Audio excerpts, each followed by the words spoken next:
or placed in a mental health facility and medicated, usually against the parents' wishes. Parents are victimized by the system that makes a profit for holding children longer and bonuses for not returning children to their parents. This is abuse of power. It is lack of accountability. And it is a growing criminal political phenomenon spreading around the globe. Oftentimes, but not always, poor parents are targeted to lose their children because they do not have the wherewithal to hire an attorney or fight the system. Being poor and lacking proper housing does not mean your children should be removed.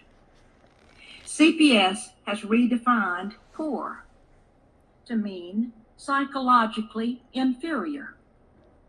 Therefore, it is in the best interest of the child to be removed.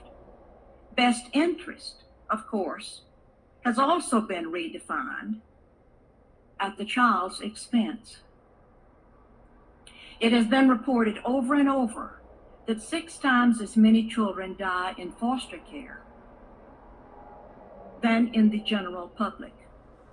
Once a child is legally kidnapped and placed in official safety, the child is far more likely to suffer abuse, including sexual molestation and or rape. Facts. Case workers and social workers are often guilty of fraud.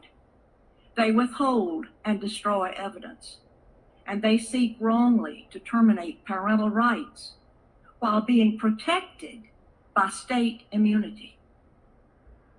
There is a huge bureaucracy made up of judges, court-appointed attorneys, guardian ad litems, social workers, state employees, court investigators, therapists, psychologists, psychiatrists, foster parents, adoptive parents, and on, who are looking to the children in state care for their job security.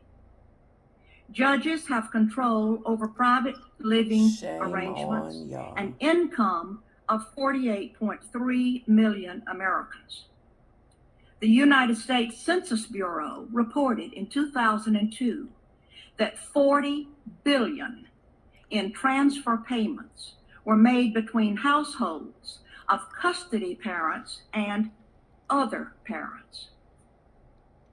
That money, 40 billion, is under the direction and control of family court judges in environments covered with confidentiality laws that protect the wrong people. Fathers are victims of this unjust system. Child support payments, even without having visits with their children, are choking the very life out of fathers. 3 fathers, of whom I am aware and have been in touch with, committed suicide in the last 12 months because they lost the opportunity to even visit with their children. These are crimes against humanity for financial gain. Rights are removed from parents, human rights, civil rights, and even religious rights.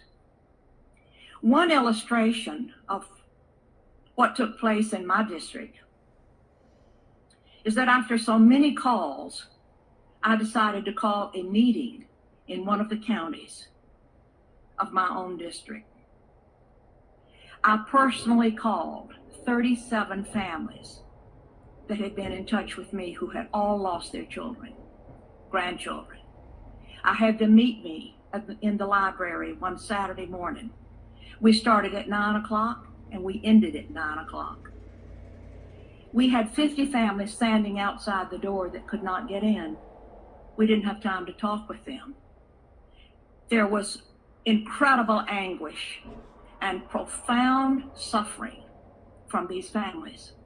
Some children had been taken off the school bus, taken out of the hospitals, or taken out of their homes in the middle of the night, and even worse. It was just an incredible ordeal. These parents, trapped in the system, become like refugees. They're dazed and glazed and have no one of whom to turn. They do not know what to do, and the loss of their children is devastating. After having worked in this arena for several years, I do not believe that a single child comes out whole after having been in this system. Many foster children make up the homeless population of today.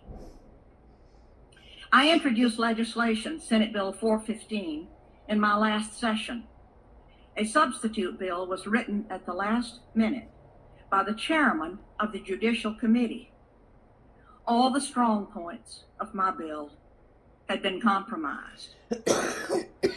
I was told, accept it, Senator.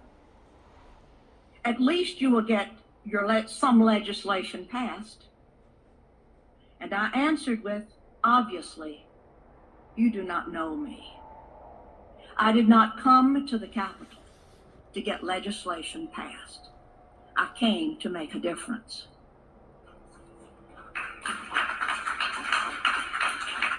What can be done?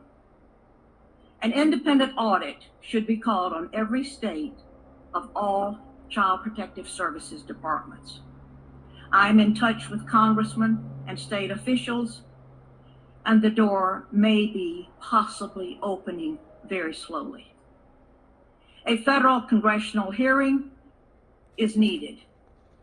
But let me add, due to the hundreds upon hundreds of cases that I've been called to consider, I placed calls to state senators, representatives in their respective states across the country, asking them to help me with certain families. And I was told, if I help that family, or if I help you, I will lose my job.